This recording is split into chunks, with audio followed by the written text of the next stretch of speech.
Salam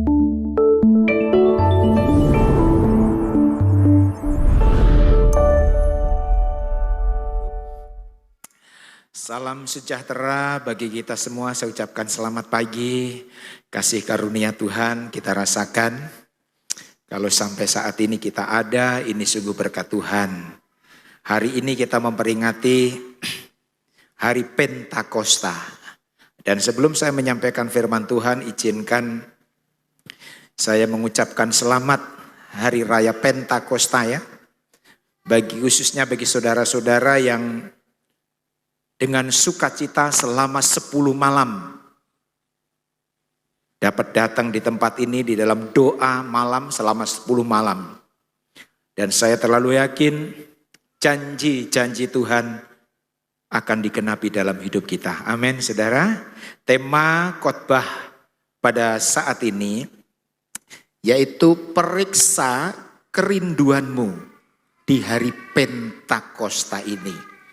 Periksa kerinduanmu, periksa lapar, rasa hausmu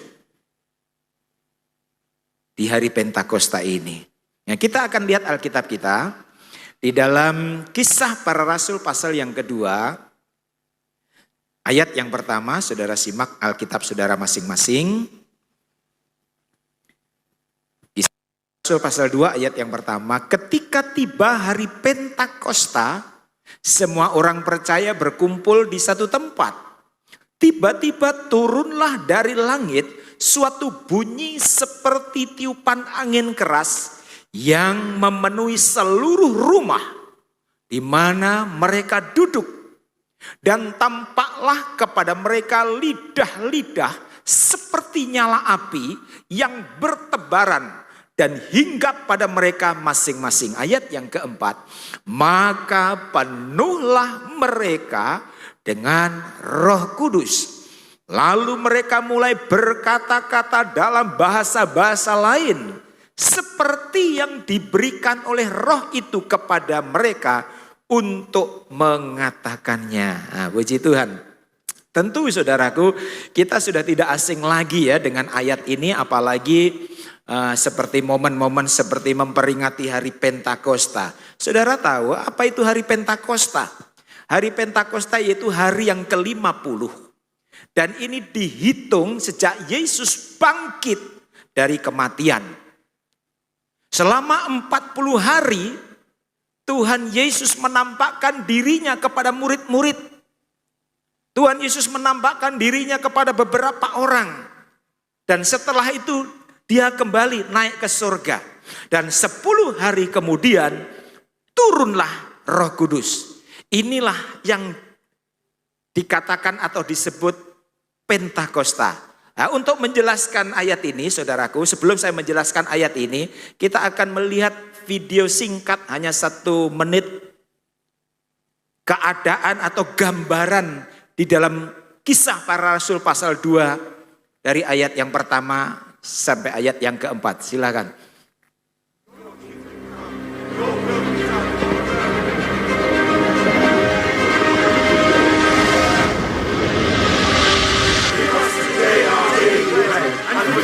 Murid-murid sementara berdoa di kamar loteng Yerusalem.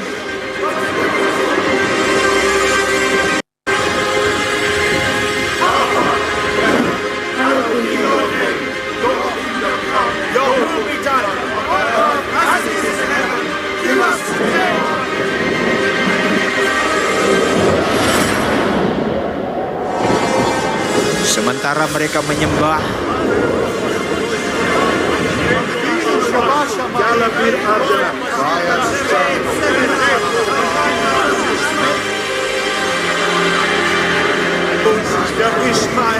maka penuhlah mereka dengan Roh Kudus. Lalu mereka mulai berkata-kata dalam bahasa lain.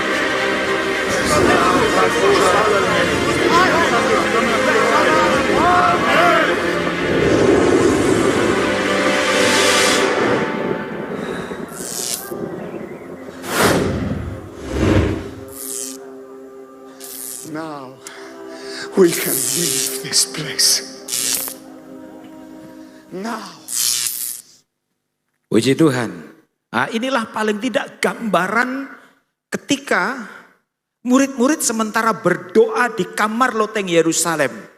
Sementara mereka menyembah, sementara mereka memuliakan, mengagungkan nama Tuhan, Roh Kudus turun dan melawati mereka. Luar biasa.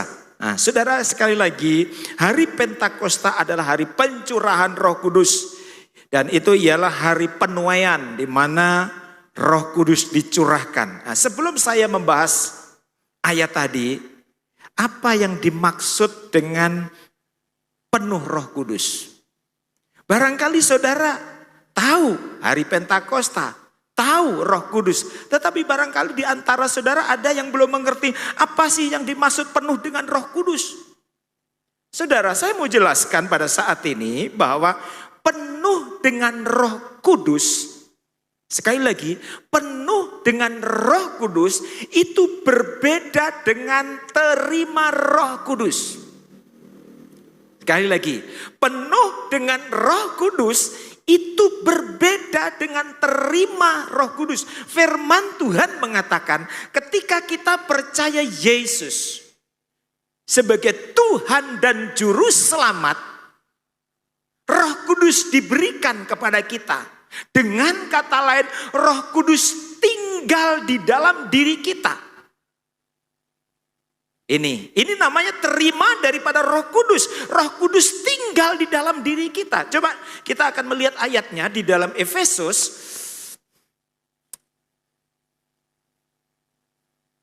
Dalam Efesus pasal yang ke-1 ayat yang ke-13 begini bunyi firman Tuhan. Di dalam Dia kamu juga, karena kamu telah mendengar firman kebenaran, yaitu Injil keselamatanmu. Di dalam Dia kamu juga ketika kamu percaya dimeteraikan dengan Roh Kudus yang dijanjikannya itu. Nah, dengan jelas di sini, dengan kata lain, orang yang percaya Yesus dimeteraikan oleh Roh Kudus. Dengan kata lain, Roh Kudus tinggal di dalam diri kita. Tetapi saudaraku, orang itu belum tentu dipenuhi dengan Roh Kudus. Contohnya murid-murid tadi. Ketika murid-murid percaya Yesus, Roh Kudus tinggal di dalam diri murid-murid. Tetapi pengalaman dipenuhi oleh Roh Kudus ketika murid-murid berdoa di kamar loteng Yerusalem. Dan itu pengalaman pertama murid-murid dijamah, dipenuhi dengan Roh Kudus. Jadi saudara mengerti ya, ada perbedaannya. Terima Roh Kudus, percaya Yesus kita terima Roh Kudus tinggal di dalam diri kita. Tetapi dipenuhi Roh Kudus, yaitu orang itu sudah ada dalam Roh Kudus dalam dirinya, tiba-tiba Roh Kudus menjamah, memenuhi orang itu. Seperti murid-murid tadi, mereka berdoa di kamar loteng Yerusalem dan dipenuhi dengan Roh Kudus. Ada satu ayat lagi di dalam Kisah Para Rasul pasal 4 ayat yang ke-31. Di sana juga mengatakan, dan ketika mereka sedang berdoa, siapa mereka? Orang-orang yang percaya Yesus. Orang-orang yang sudah menerima Dia sebagai Tuhan dan Juru Selamat. Ketika mereka sedang berdoa, goyanglah tempat mereka berkumpul itu. Dan mereka semua penuh dengan Roh Kudus. Sampai di situ. Kita lihat di sini. Mereka, orang yang percaya Yesus, berdoa, menyembah Tuhan, memuliakan nama Tuhan. Seperti yang kita lakukan selama 10 malam, terakhir tadi malam. Sementara mereka berdoa, sementara mereka menyembah, tiba-tiba Roh Kudus memenuhi mereka. Dengan kata lain, mereka, yaitu orang percaya, baru dipenuhi oleh Roh Kudus saat mereka berdoa. Kalau boleh saya gambarkan saudaraku, saya sudah menyiapkan mungkin seperti ini ya. Saudara bisa perhatikan. Kalau seandainya saya gambarkan gelas ini tubuh kita atau hidup kita, Air ini barangkali Roh Kudus. Kita gambarkan begitu agar lebih mudah. Jadi ketika kita percaya Yesus, kita dimeteraikan oleh Roh Kudus. Artinya apa? Roh Kudus sudah tinggal di dalam diri kita. Seperti ini. Air ini tinggal di dalam gelas ini. Jadi begitu. Jadi ketika saudara percaya Yesus, saudara sudah ada Roh Kudus. Cuma air ini belum penuh. Nah, jadi begitu. Air ini belum penuh. Air ini hanya tinggal di dalam gelas. Roh Kudus itu hanya tinggal di dalam kita. Kalau kita dipenuhi dengan Roh Kudus, saudaraku. Kalau kita dipenuhi dengan Roh Kudus, maka air ini penuh dengan, gelas ini penuh dengan air. Ini beda dengan yang ini tadi, beda dengan yang pertama di sini. Hanya setengah atau seperempat, artinya Roh Kudus tinggal. Tetapi orang yang dipenuhi Roh Kudus, saudaraku, gelas ini penuh dengan air. Dan bukan hanya gelas ini penuh dengan air, saya dapat gambarkan, saudaraku. Ya, enggak usah tertawa. Jadi gelas ini bukan hanya di dalamnya ada air, tetapi di lingkungan gelas itu pun juga ada air. Air yang ada di dalam gelas itu meluap, saudaraku.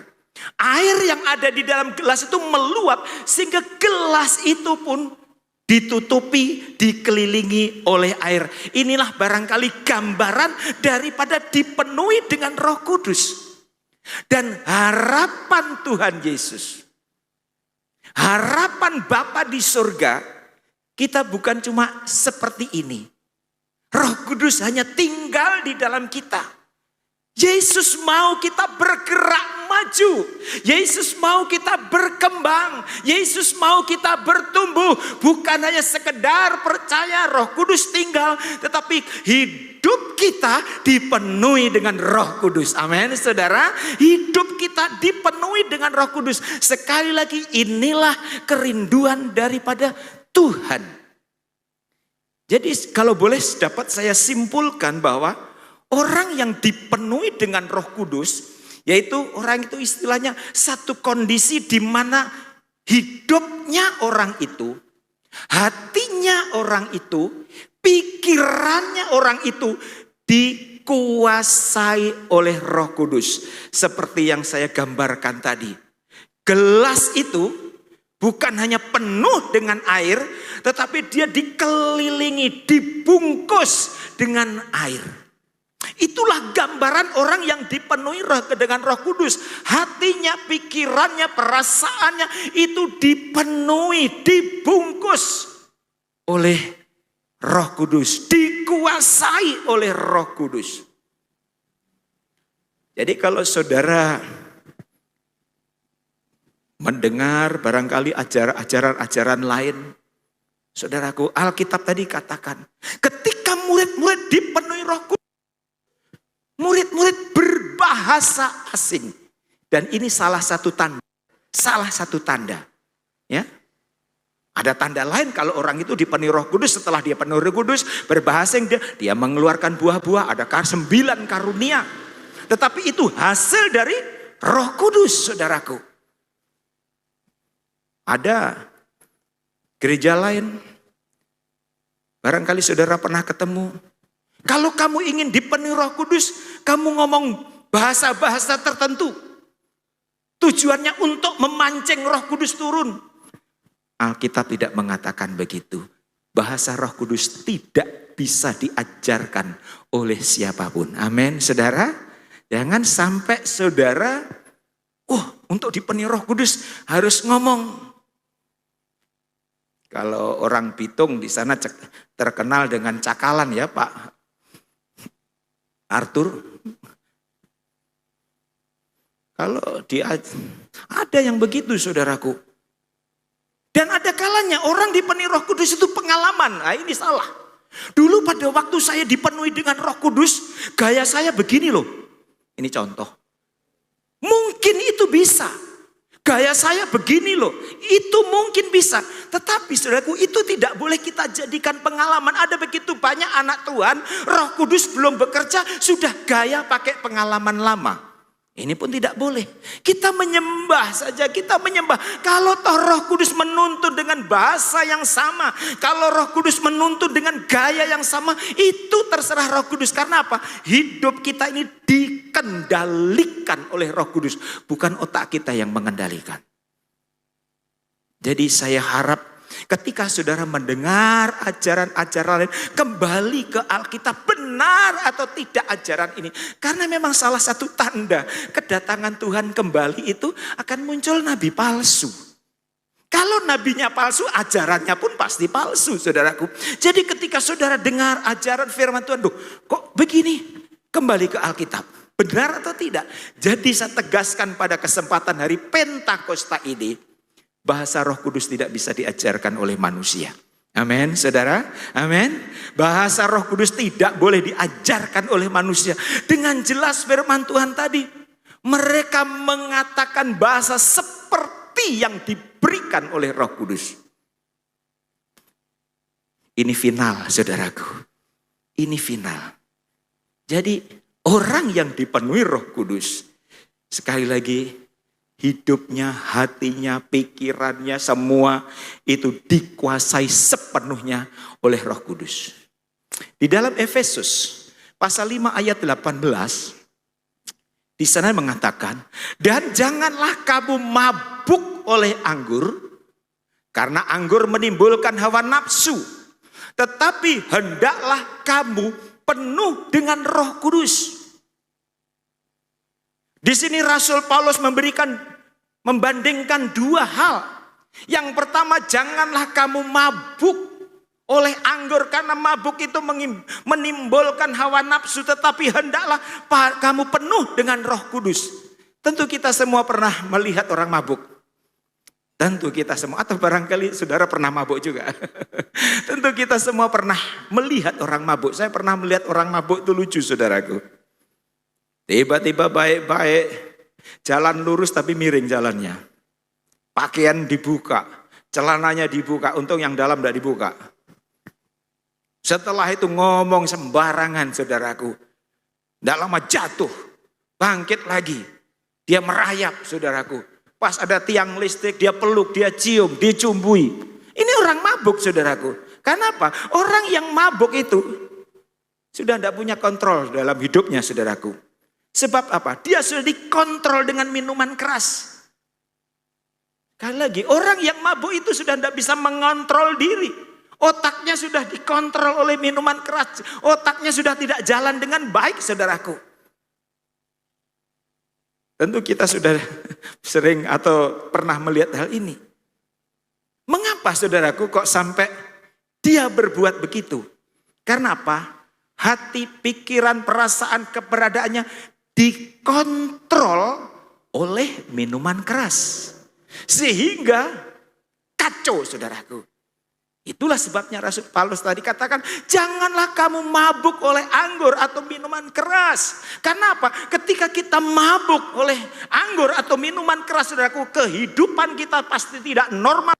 Dan hidup kita akan dikontrol oleh minuman keras. Tetapi firman Tuhan tadi katakan, hendaklah kamu penuh dengan Roh Kudus. Artinya, kalau orang mabuk hidupnya sepenuhnya dikuasai oleh miras, oleh minuman keras, maka orang yang penuh dengan Roh Kudus, sekali lagi, hidupnya dikontrol oleh Roh Kudus. Amin, saudara. Hidupnya dikendalikan oleh Roh Kudus.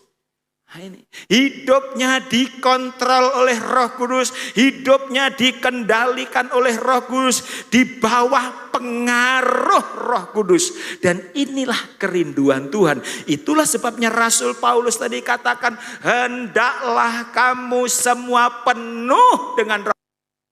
Ketika kita penuh dengan Roh Kudus, hidup kita seluruhnya, hati, pikiran, perasaan kita yang mengontrol Roh Kudus, yang memimpin Roh Kudus, yang mengatur Roh Kudus.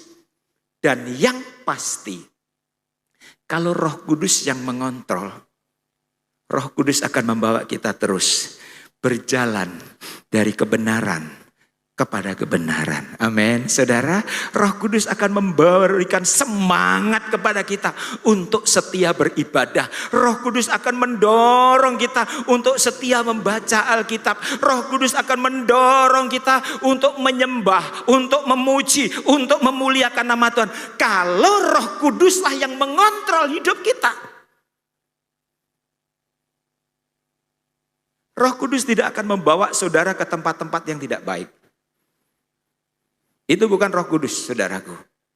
Roh lain. Jadi intinya, tinggal hidup kita itu siapa yang mengendalikan. Kalau kita bertitik tolak dari ayat ini. Intinya siapa yang mengendalikan hidup kita? Roh Allah atau roh lain?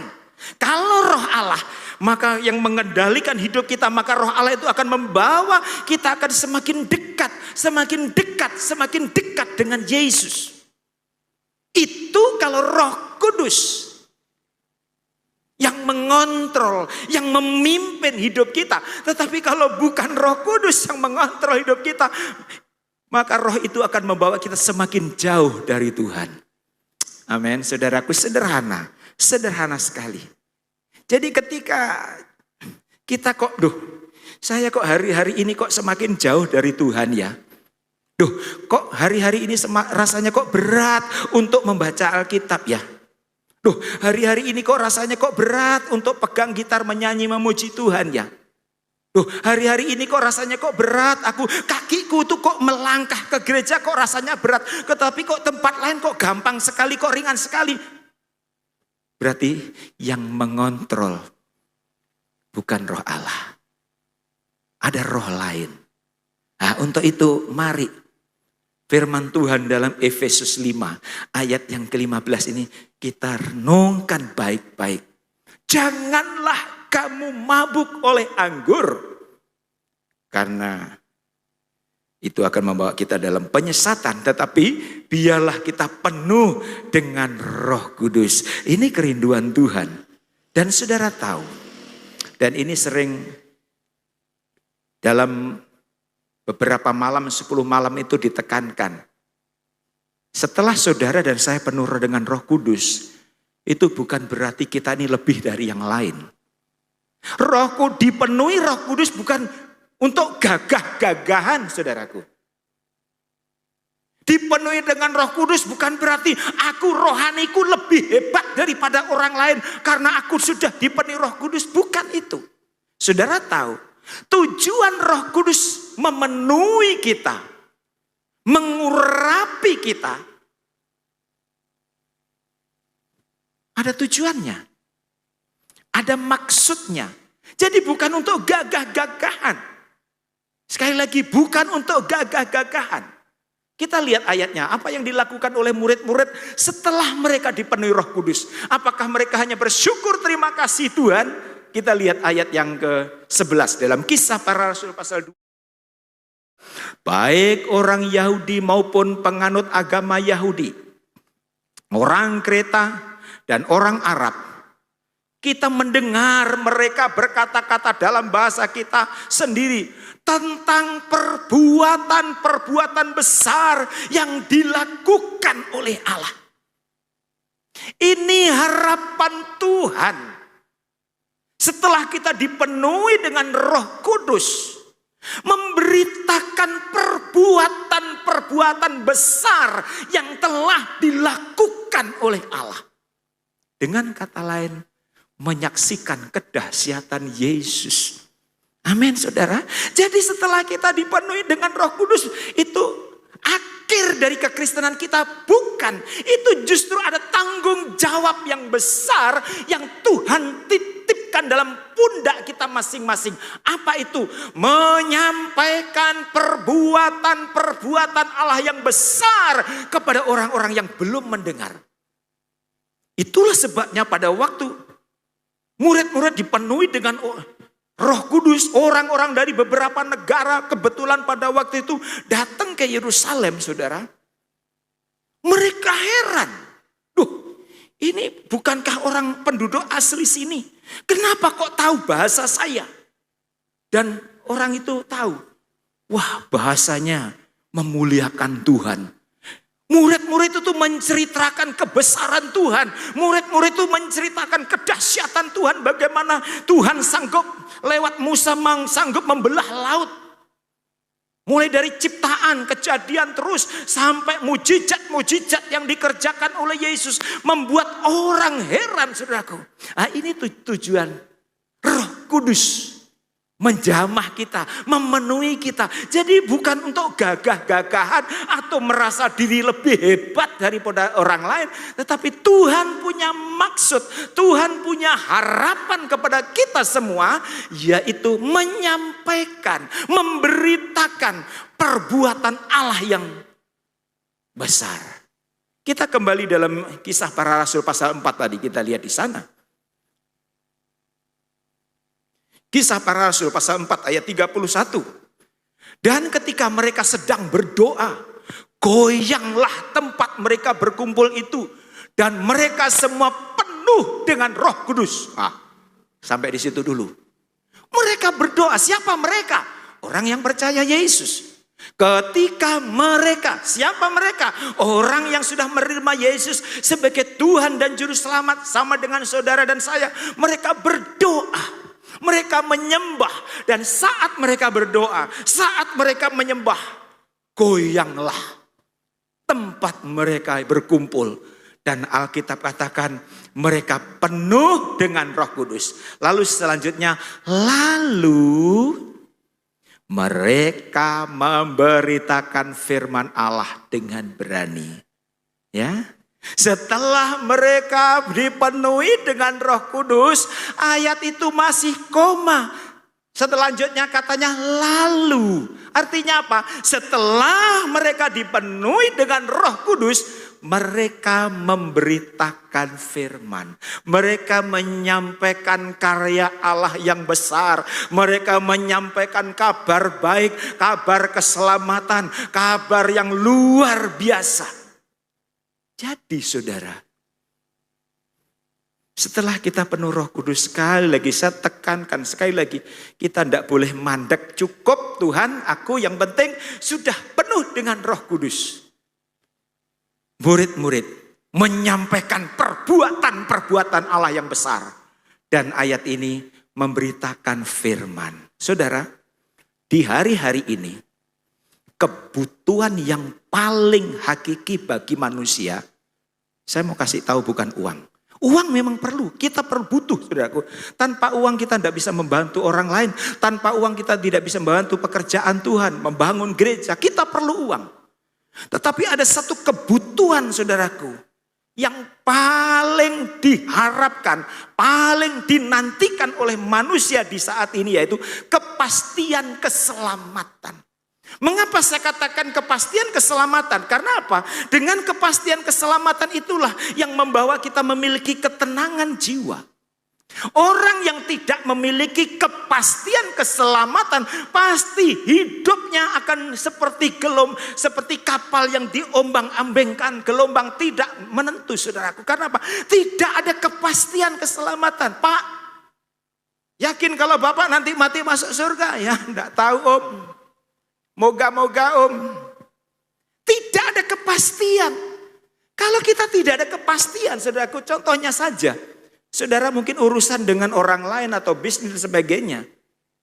Lalu tidak ada satu kepastian, kita bingung saudara. Ini bagaimana, ini janji ini ya atau tidak? Dia mau jadi datang atau tidak? Dia mau ini mau barangku ini mau dibeli atau tidak? Tidak ada kepastian. Atau barangkali kalau anak muda lagi pacaran, kira-kira ini kita ini mau lanjut atau tidak? Orang kalau tidak ada kepastian akan bingung saudaraku. Demikian juga dengan kehidupan. Kita semua dipastikan masuk surga. Amin, saudara. Siapa yang yakin pasti masuk surga? Angkat tangan. Rupanya ada yang tidak yakin. Ya, rupanya ada yang tidak yakin. Jadi firman Tuhan menjamin saudara. Bukan sombong, ini Alkitab yang ngomong. Ada sebagian orang bilang, oh orang Kristen itu sombong. Sok pasti masuk surga. Bukan kita, Yesus yang menjamin. Di dalam Yohanes 3 ayat 16, barang siapa yang percaya kepadaku tidak binasa. Kepastian, amin saudara. Nah, kepastian inilah kepastian hidup kekal, kepastian masuk surga, kepastian hidup bersama-sama dengan Yesus. Ini yang perlu disampaikan kepada orang lain. Ini loh seperti tadi. Setelah murid-murid dipenuhi dengan Roh Kudus, mereka memberitakan firman. Sampaikan, karena apa? Di luar sana ada begitu banyak orang hidup tetapi tidak memiliki kepastian hidup kekal. Ini tugas saudara dan saya setelah dipenuhi dengan Roh Kudus. Jadi kita tidak bisa santai. Setelah dipenuhi Roh Kudus kita tidak bisa santai, saudaraku. Walaupun kita tahu, ketika kita menyampaikan firman, ketika kita bersaksi, memberitakan kepastian keselamatan hanya di dalam Yesus kepada orang lain. Ada dua suara yang akan kita dengar. Ya, ada dua suara yang akan kita dengar. Suara yang mendukung, suara yang mengkritik. Ini sudah di mana-mana pasti ada begitu, saudaraku. Contohnya saja kita kalau berolahraga. Apapun olahraga. Kelompok sini ada yang mendukung kita, tetapi ada yang mendukung lawan. Tidak ada yang 100% mendukung kita, tidak ada.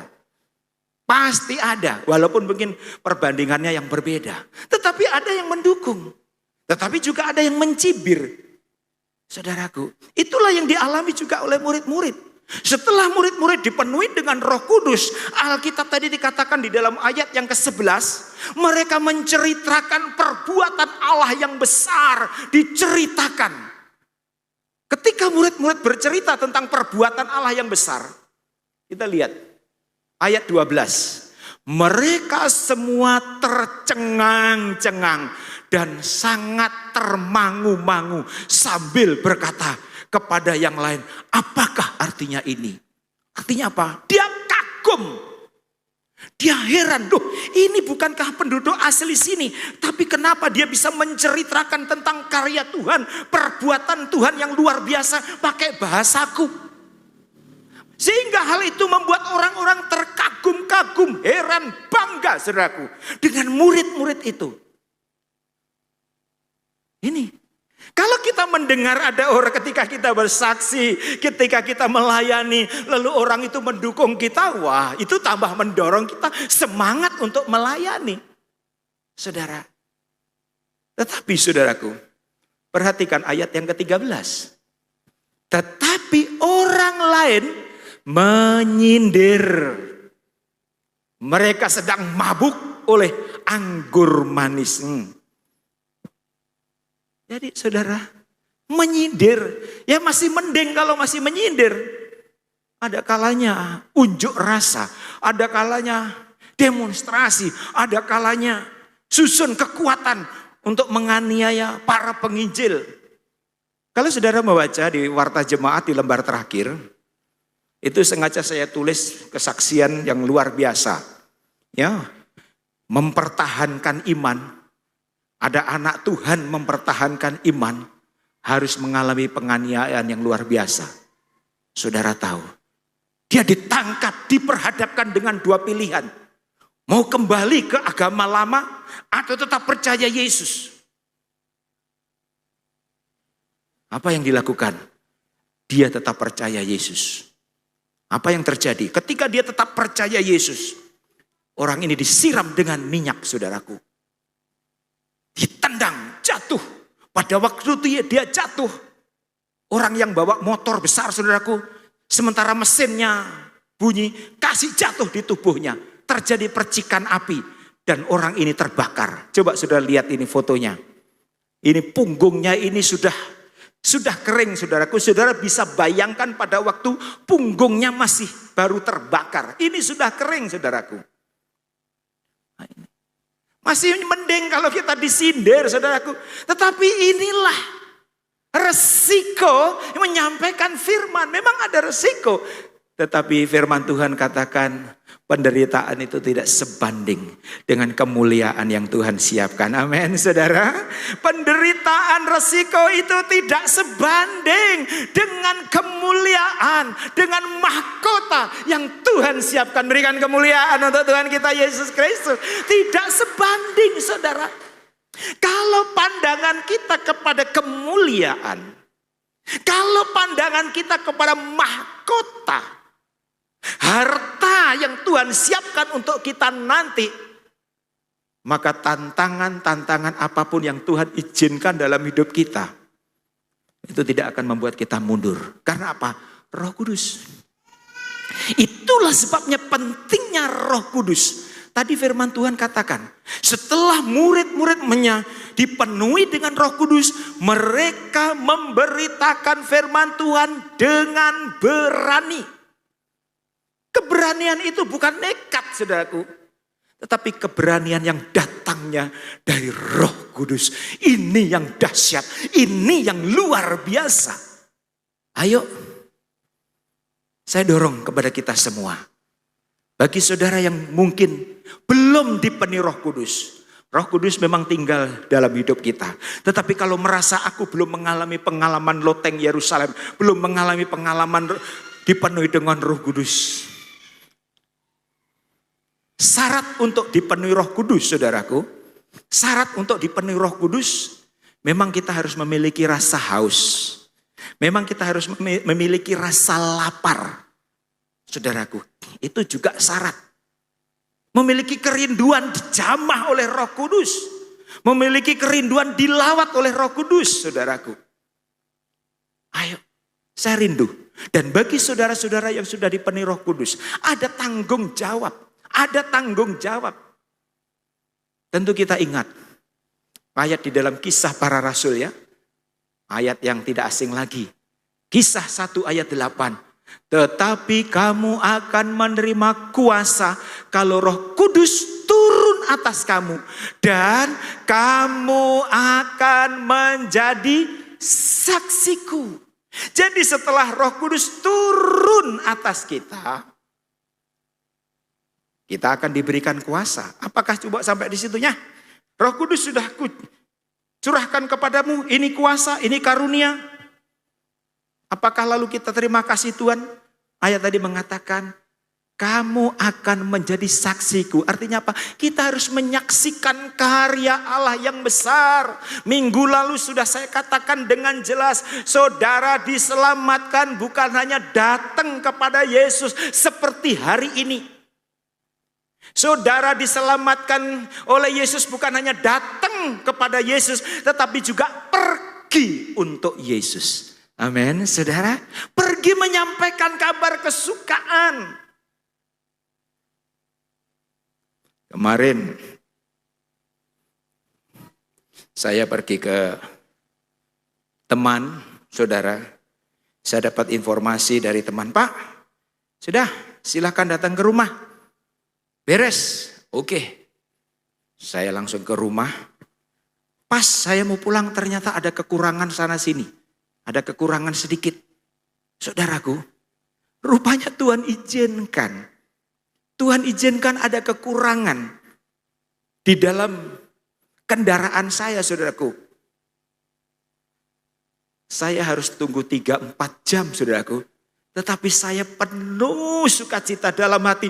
Ini kalau seandainya tidak hari Sabtu, saya ingin lama-lama di rumah jemaat itu.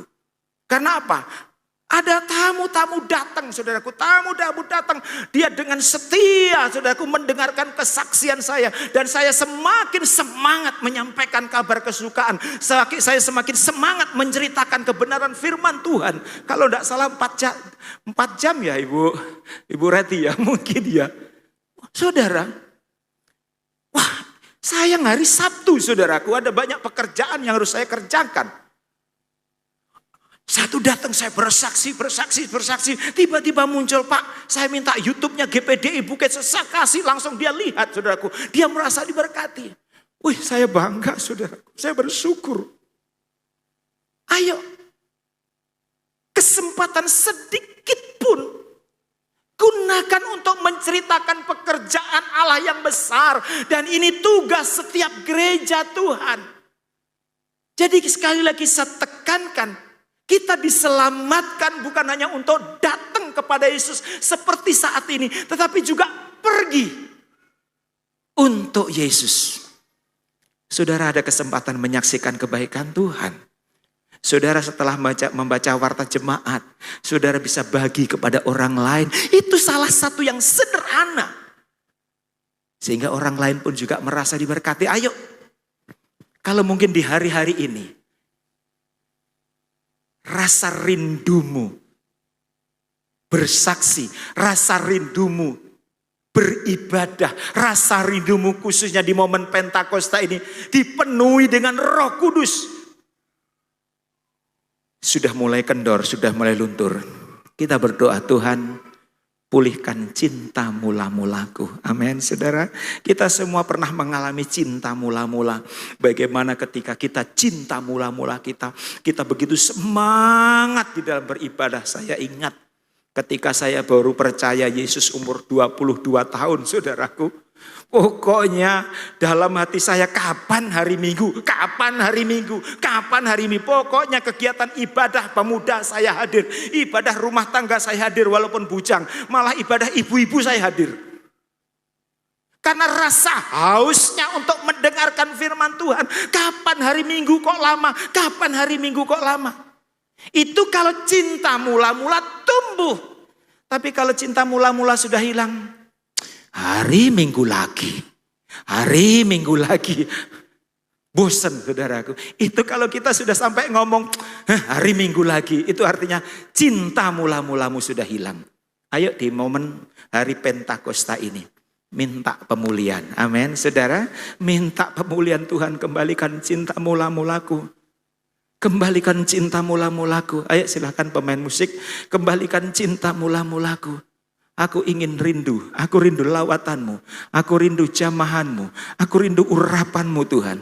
Aku rindu minyak yang baru memenuhiku kembali. Saudara, ayo, saya rindu saudaraku, saya rindu.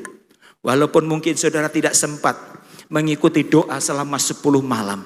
Roh Kudus bisa bekerja saat ini. Amin. Roh Kudus bisa bekerja saat saudara bekerja.